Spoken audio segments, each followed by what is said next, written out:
Hello guys, देख सकते हैं अभी हम लोग हैं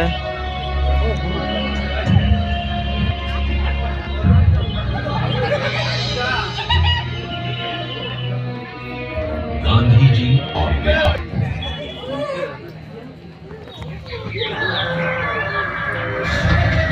बिहार भारत के स्वर्णिम इतिहास की एक गौरवशाली भूमि है। इसी भूमि पर कभी भगवान महावीर और गौतम बुद्ध ने दुनिया को प्रेम और अहिंसा का मार्ग दिखाया था। ये कौटिल्य और सम्राट अशोक की भूमि है। ये आर्यभट्ट और शेरशाह सूरी की भूमि है। इसी भूमि पर गुरु गोविंद सिंह और वीर कुंवर सिंह जैसे परम वीर जन्मे हैं। और यहीं पर राष्ट्र कवि दिनकर और साहित्यकार वेणु जैसे विद्वानों ने अपनी कलम से दुनिया को प्रेरित किया है। गंगा की धाराओं से सिंचित बिहार की भूमि ने आदिकाल से ही भारत की शान को बढ़ाया है।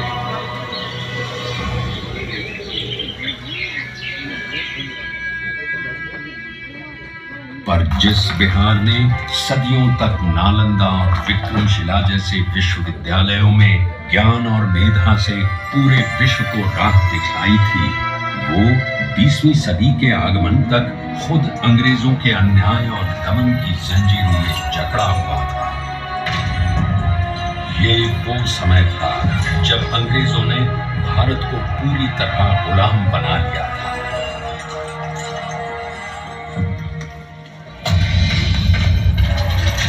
बिहार के चंपारण में भी अंग्रेजों का अत्याचार अपने चरम पर था।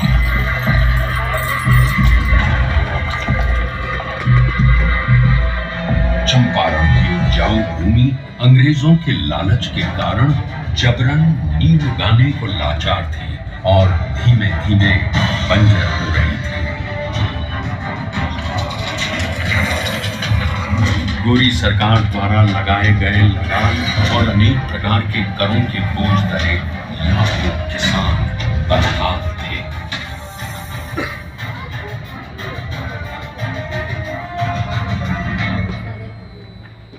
और जब पूरा चंपारण नाउम्मीदी के अंधकार में डूबा हुआ था, तब उस जमीन पर एक महान आत्मा का आगमन हुआ।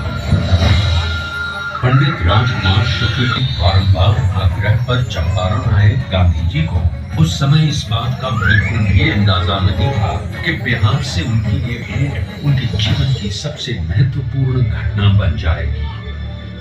अंग्रेजों द्वारा किए जा रहे अन्याय और दमन से उत्पीड़ित किसानों को देख पहली बार भारत की अवदशा से अवगत होकर उन्होंने चंपारण में कहा, मुझे नीलहे किसानों में सत्य दिखा। बिहार के सजी ब्रिटिश अनुग्रह नारायण सिंह, डॉक्टर राजेंद्र प्रसाद, आचार्य कृपलानी, मजहरुल हक, रामधामी प्रसाद, बाबू धर्मीधर प्रसाद आदि जैसे नेतागण भी इस आंदोलन में कूद पड़े। सत्य और अहिंसा पर आधारित चंपारण सत्याग्रह आंदोलन एक नूतन प्रयोग बनकर उभरा, जिसने भारतवासियों को अन्याय से लड़ने का एक प्रभावशाली शस्त्र दिया। चंपारण सत्याग्रह के 30 वर्षों बाद लाखों सेनानियों के बलिदान और गांधी जी के नेतृत्व में हुए कई अहिंसक आंदोलनों के कारण भारत स्वतंत्र हुआ।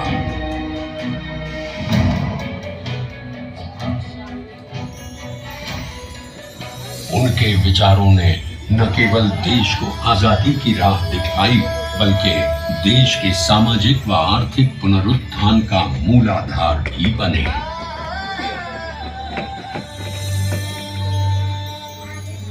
गांधी जी और उनके चिरंतन विचार आज भी बिहार के सामाजिक ताने बाने एवं शासन की धुरी है।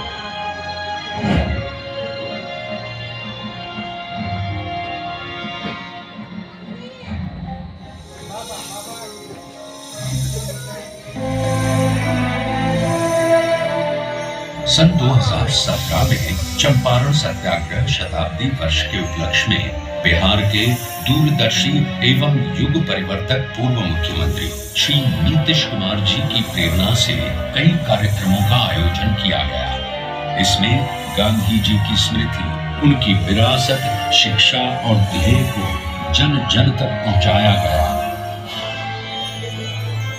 और शैक्षणिक एवं सरकारी नीतियों में गांधी दर्शन को प्रमुखता दी गई।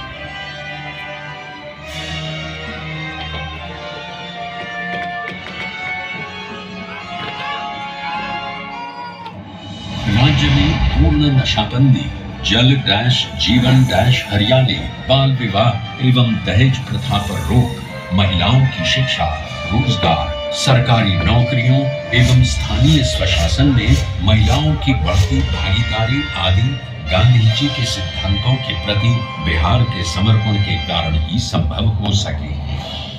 गांधी जी ने कहा, शराब आदमियों से न सिर्फ उसका पैसा छीन लेती है बल्कि उसकी बुद्धि भी हर लेती है। और एक बात और गांधी जी ने कहा था, शराब पीने वाला इंसान हैवान हो जाता। गांव में पी करके आता था, अपनी कमाई का ज्यादा पैसा शराब में गंवा देता था, घर में लौटता था, पत्नी से झगड़ा करता था। अब नहीं पीते हैं, घर लौट कर आते हैं, बाजार से सब्जी खरीद कर आते हैं और अपनी पत्नी को भोजन बनाने में भी मदद करते हैं। क्या माहौल, बच्चों की पढ़ाई पर ध्यान दे रहे हैं। मुख्यमंत्री श्री नीतीश कुमार जी के कुशल नेतृत्व में पूरे राज्य में उनसे जुड़ी यादों को संजोए रखने का बहुमूल्य कार्य भी किया गया।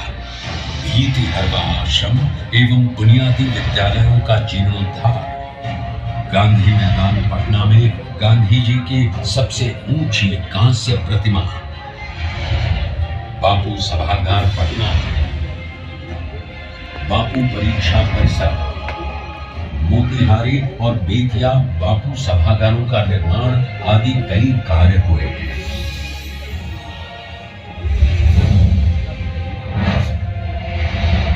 बापू टावर के निर्माण में पूर्व मुख्यमंत्री श्री नीतीश कुमार का निर्देश था कि इसे बापू के आदर्शों की ही तरह ऊंचा बनाया जाना चाहिए। अपनी 3 आयताकार एवं 5 रैंप दीर्घाओं के साथ ये अभूतपूर्व बापू टावर आपका स्वागत करता है। ये आपको गांधी जी के जीवन की ऐसी यात्रा पर ले जाएगा जो आपके मन में बापू की एक अमिट छाप छोड़ देगा। लोगों ने तय किया कि हम सब लोग गांधी जी के विचारों को लोगों तक अवगत कराएंगे।